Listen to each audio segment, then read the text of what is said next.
So today I'll be presenting my grand rounds presentation for my secondary student, James Lee. I'm going to start off with the assessment data.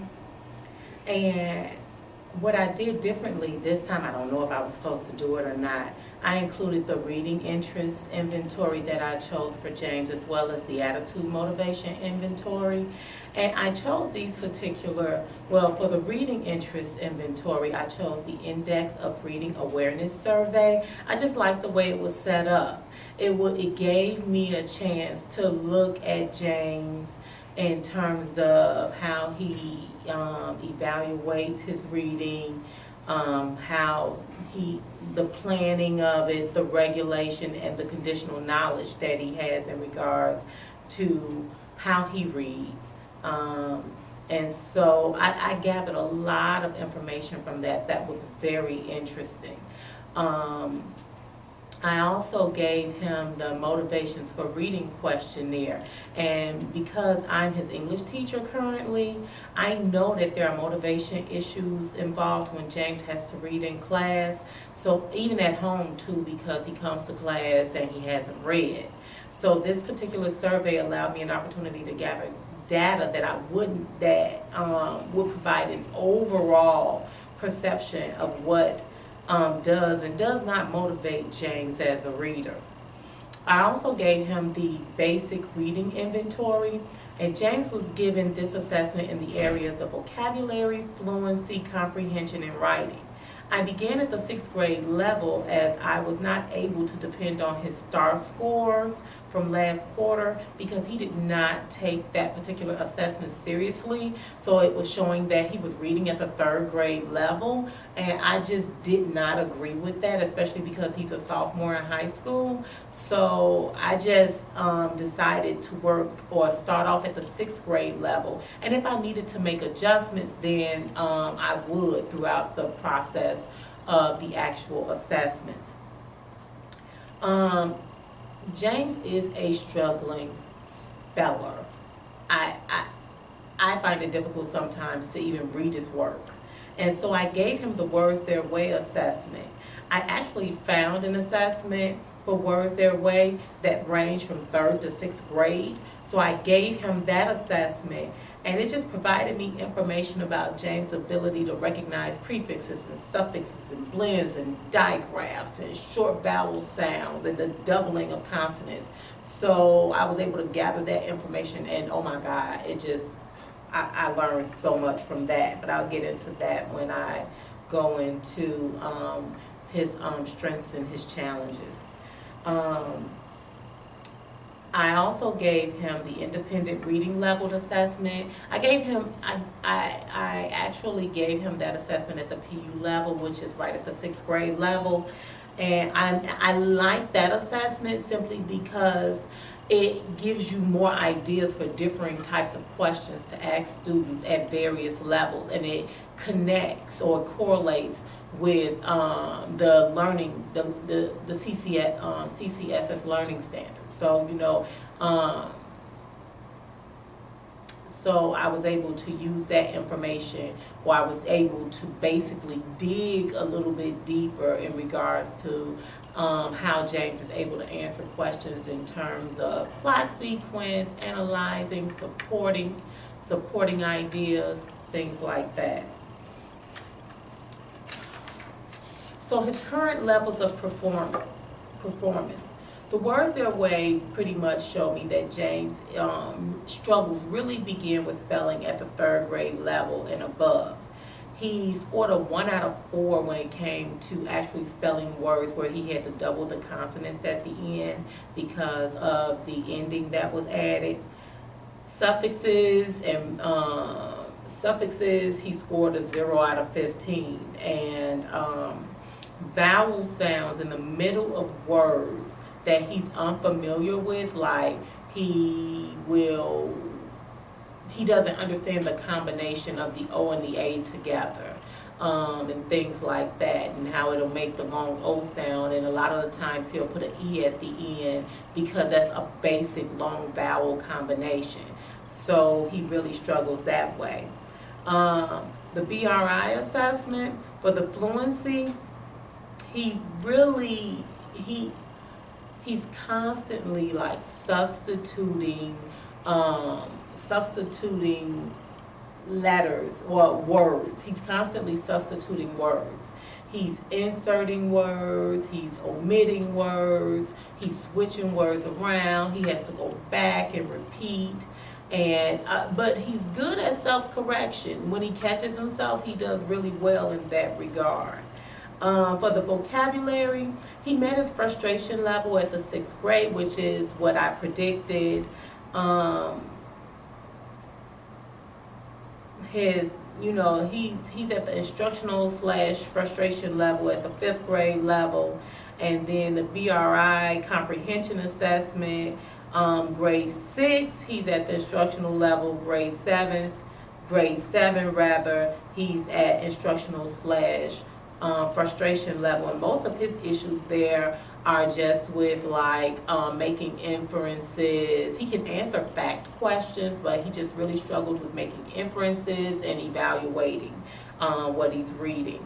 The IRLA, I actually had him read Laugh Till You Cry by Joan Nixon, an excerpt from that. Basic comprehension, he, like I said before, especially the BRI, and that's why I like both of these tests together, because I'm kind of seeing the same things. He's able to give me basic facts, but he struggles when he has to infer meanings of words, infer overall central ideas and meaning based on text. The code read proficiency total, you have to have a minimum of 9 points. So James he was able to achieve that 9. For the writing portion, I like to use the BRI because even though they retell me the story, I want them to write it out. So maybe your retelling is different from what you're writing. And so I use that as an assessment, and he basically hit 6th grade as the instructional level because it was satisfactory.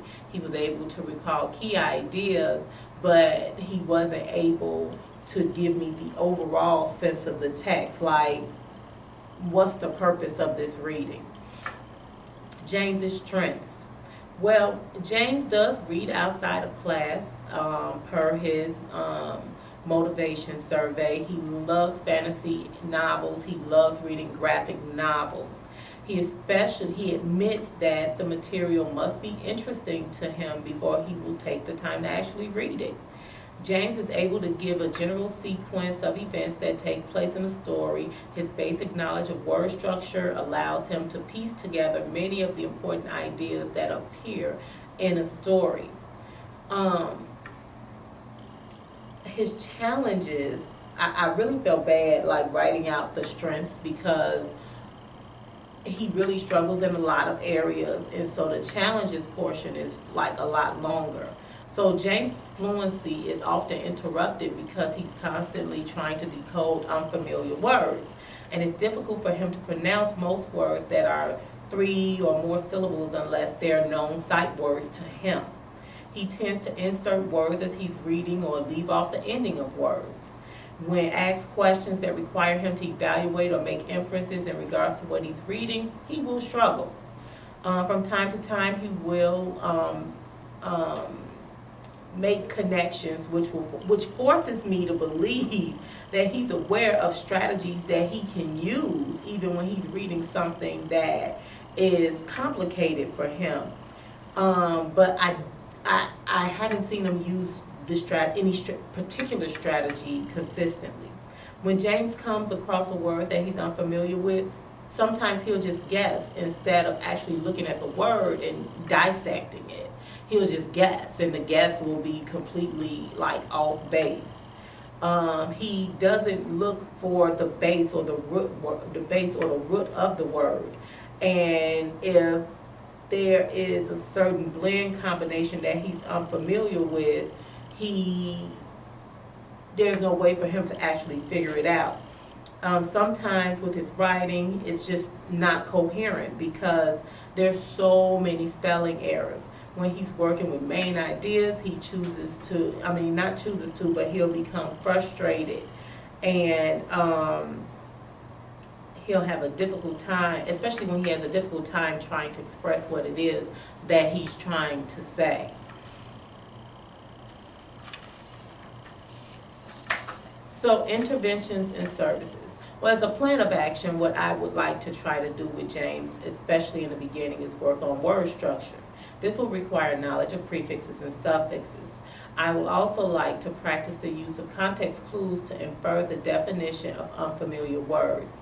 James also needs to practice monitoring his comprehension, and so I will introduce the close activity as a way of helping him process his understanding of a passage. We will also practice fluency in small chunks. That way James isn't reading a lot at one time. We're going to try a little bit of paired reading, assisted reading, echo reading, as I would also like him to work on his prosody.